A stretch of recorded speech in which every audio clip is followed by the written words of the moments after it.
সংস্কার ছাড়া অবাধ ও সুষ্ঠু নির্বাচন সম্ভব নয়।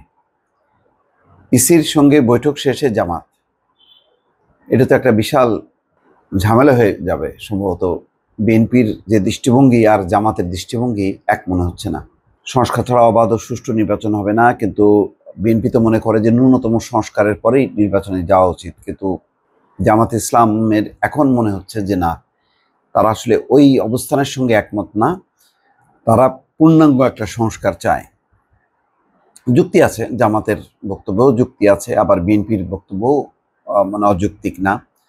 কেননা যেই পরিস্থিতি উদ্ভব হচ্ছে ধীরে ধীরে, এটা খুবই সংকট যে নির্বাচন ছাড়া কতদিন দেশ এইভাবে চলতে পারে। আস্তে আস্তে তো যেমন দেখলাম ব্রিটিশের যে ভারপ্রাপ্ত হাই কমিশনার এর মধ্যে আমেরিকান যে ভারপ্রাপ্ত রাষ্ট্রদূত, সবাই কিন্তু নির্বাচনের কথা বলছে। অস্ট্রেলিয়ার পার্লামেন্টের নির্বাচনের কথা বলছে যে এই বছরের মধ্যেই নির্বাচনটা করতে হবে।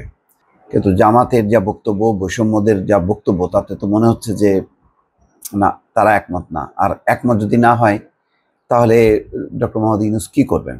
তিনি কার কথা শুনে নির্বাচনটা ডিক্লেয়ার করবেন?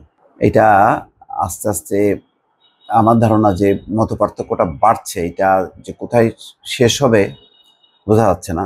যাই হোক, এখনকার যে খবর সেটা হচ্ছে এই যে জামাতের সেক্রেটারি বলছেন যে সংস্কার ছাড়া অবাধ ও সুষ্ঠু নির্বাচন সম্ভব নয়, সংস্কারের জন্য সময় দিতে প্রস্তুত জামাত।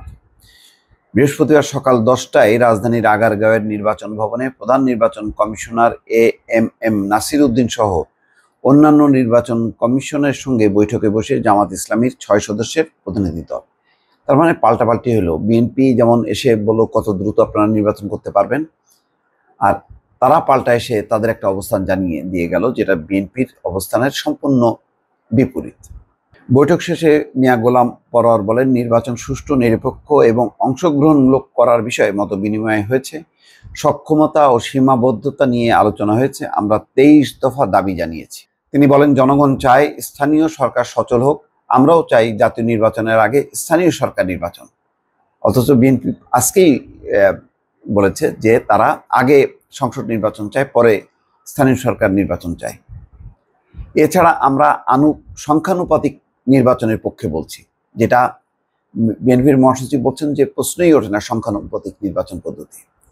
তাহলে একদম বিপরীত হয়ে গেল কয়েকটা পয়েন্টে। বাংলাদেশের জন্য এটি প্রয়োজন, সংসদ কার্যকরের জন্য প্রয়োজন, পাশাপাশি প্রবাসী ভোটারদের ভোট দেওয়ার সুযোগ করে দিতে হবে বলেছি। এছাড়া রাজনৈতিক দলের নিবন্ধন আইনবিধি কঠোর ও তা বাতিল করা উচিত।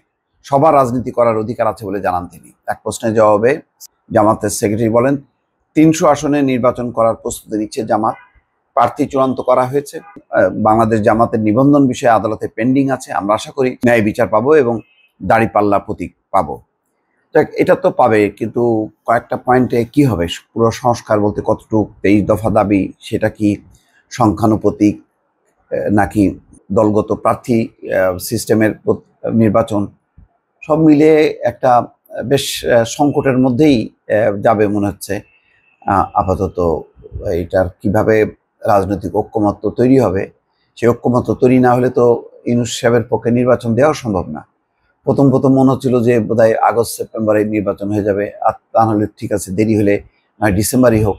কিন্তু এখন জামাতের এই অবস্থানের পর এবং বৈষম্য বিরোধী তারাও বলছে যে সংস্কার করতে হবে, তারপরে নির্বাচন। তো সব মিলায় কিন্তু একটা বেশ জটিল রূপ ধারণ করছে আস্তে আস্তে। ভালো থাকবেন। আল্লাহ হাফেজ।